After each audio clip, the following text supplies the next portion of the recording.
จากคลิปที่เขาลงวิดีโอเมื่อวานเนาะเลยคนมาคอมเมนต์ถามว่า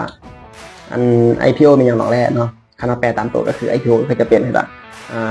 Initial Public Offering เนาะซึ่งเป็นการขายหุ้นเนาะ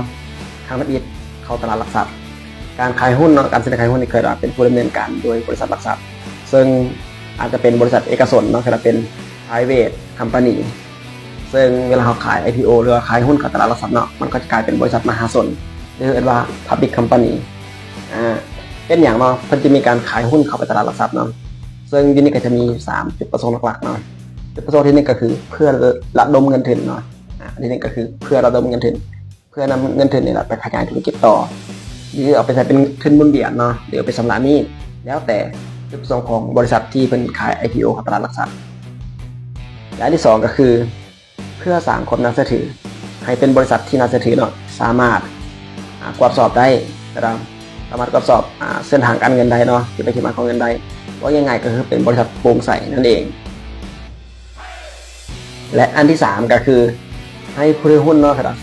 ผู้ถือหุ้นก่อนหน้านี้ครับผู้ถือหุ้นเดิมเนาะสามารถขายบางส่วนออกเนาะเพื่อสร้างกำไรหรือเพื่อกระจายความเป็นเจ้าของนั่นเองอันนี้ก็คือจะเป็นจุดประสงค์หลักๆเนาะในการขาย IPO เนาะที่1ก็คือย้อนเนาะระดมทุน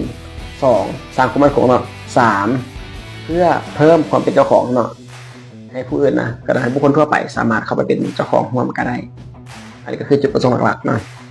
และคำถามที่2เนาะที่เป็นถามเนาะว่าแล้วคนทั่วไปเนาะจะสามารถเข้าไปซื้อไปขาย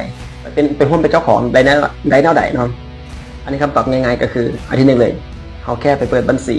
หลักทรัพย์เนาะบัญชีซื้อขายในตลาดหลักทรัพย์นั่นแหละเนาะแล้วก็เลือกซื้อหุ้น